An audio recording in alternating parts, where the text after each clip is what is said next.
volta quando o Nordeste acontece e eu recebo aqui no estúdio o professor Danilo Reis, ele que é pesquisador de cooperação internacional. Professor Danilo, boa noite, bem-vindo. Boa noite aos telespectadores, estou aqui para servir. Professor Danilo, quais são os efeitos de Donald Trump presidente para o nosso país? Pois é, né? O que acontece é que a eleição do Donald Trump foi uma surpresa para todo mundo, né? Mas as relações de país, elas são relações institucionais. Então, o que acontece é que muito do que está acontecendo hoje em dia, ainda com as relações do Brasil e dos Estados Unidos, tende a continuar. Talvez um pouquinho a diferença é porque a gente tem a pauta comercial do Brasil de exportação para os Estados Unidos, por incrível que pareça, é sobretudo, assim, mais da metade de bens manufaturados. Então, há um receio de que esse protecionismo relacionado ao Donald Trump venha fazer com que haja alguns subsídios, algumas restrições ao comércio com o Brasil e talvez essas exportações sejam afetadas. Mas isso é tudo cogitação, né? Até porque esses bens, eles são complementares à indústria norte-americana. A gente não compete com os Estados Unidos, nem em âmbito nacional, nem em âmbito estadual aqui do Rio Grande do Norte, principalmente estadual. Mas no âmbito nacional, a ideia é que esses produtos são enviados para o Parque Industrial Norte-Americano, eles são ainda mais manufaturados e aí você tem os produtos finais. Aqui em relação ao Rio Grande do Norte, a nossa pauta é sobretudo commodities, então bens primários, pescados, camarão, castanha de caju, que não tem lá. Então são produtos que não vão sofrer grandes abalos em relação a essa mudança.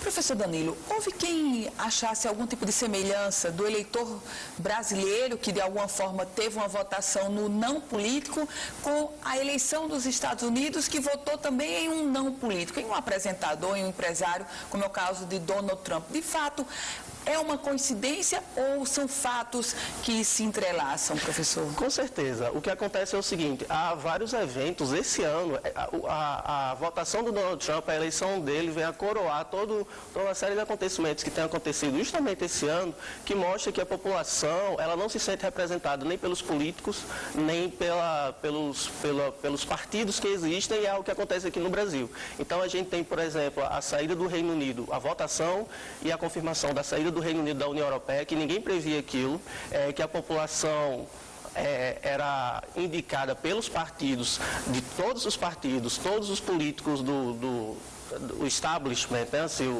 os grandes caciques dos partidos que são opositores no Reino Unido, as pessoas eram indicadas a votar pela permanência, os especialistas também, os jornalistas também indicavam isso. Houve também a votação lá na Colômbia em relação às Farc e a população rejeitou esse acordo ainda com a grande pressão internacional, né? Porque é uma negociação de paz e havia essa pressão para que esse acordo fosse realmente adotado, a população rejeitou. E chegando aqui às nossas votações municipais, que ocorreu uma grande abstenção, uma grande quantidade de votos nulos, né? Votos brancos, de pessoas que não foram votar e tudo isso. Então, a ideia é que há um fenômeno nas democracias atuais de que a população não se sente bem representada. E Trump, por ser esse homem que se fez, né, o self-made man lá nos Estados Unidos, por ser esse homem bem-sucedido que não era parte dos políticos de Washington, ele representava para aquela população alguém que poderia ser diferente, alguém que estava ouvindo os clamores, as necessidades desse pessoal, uma vez que eles não consideravam mais que os políticos tradicionais, eles estavam ali para servi-los, né? A ideia é que Washington, assim como Brasília, é algo muito distante do cidadão comum. Então, ele não se sente representado por essa classe política. E aí, essa população viu nesse outsider, né, nessa pessoa de fora, alguém que poderia ser diferente. E por isso que houve todo esse movimento em favor do Donald Trump. Professor Danilo, os Estados Unidos, eles ainda reservam muito do sonho de jovens que querem morar lá, que querem tentar uma vida melhor lá. A chegada de Donald Trump na Casa Branca, isso pode travar esses sonhos das pessoas irem tentar a vida nos Estados Unidos, ou mesmo travar de quem queria simplesmente passear e agora ver de cabeça para baixo o mundo, professor? Não, eu acredito que não. O problema de Donald Trump, né, o foco dele é em relação aos migrantes ilegais. Então, esse pessoal, os brasileiros, inclusive, que já estão lá, e que são muitos, por volta de 700 mil pessoas, de 1 milhão e 200 mil brasileiros que estão lá. Então, é muita gente. 700 mil ilegais? Ilegais. Irregulares de alguma forma, né? Passíveis de deportação. Então, esse pessoal é que tende a sofrer algumas consequências da vinda de Donald Trump, mas é um grande problema nos Estados Unidos. São 11 milhões de pessoas irregulares lá. Então, é um grande problema que vem desde a década de 90 e que foi sendo empurrado e não foi resolvido. Então, Donald Trump, a proposta dele é deportar essas pessoas, os ilegais. Agora, quem vai para lá de forma legal, quem vai com visto, né, seja de turista, de estudante, para trabalhar, a ideia é que eles não sejam tão afetados assim. Talvez haja, e aí é mais no âmbito da especulação mesmo, um aumento na rigorosidade da concessão desses vistos, uma vez que é um atributo do Estado. O Estado é soberano, ele pode negar, o Brasil também pode negar os vistos para qualquer pessoa que ele quiser, sem dar muita explicação. Então, a ideia é que os ilegais, eles vão ser afetados, mas quem quer ir passear, quem quer... A ideia também é que a mão de obra qualificada, né, que vai fazer doutorado, pós-doutorado, vai fazer pesquisa, que vai investir também nos Estados Unidos, isso aí vai continuar acontecendo. O grande problema mesmo, inclusive para os próprios migrantes que estão lá, que são latinos, na Flórida, o Donald Trump ganhou na Flórida, né, que tem a maior quantidade de latinos lá nos Estados Unidos.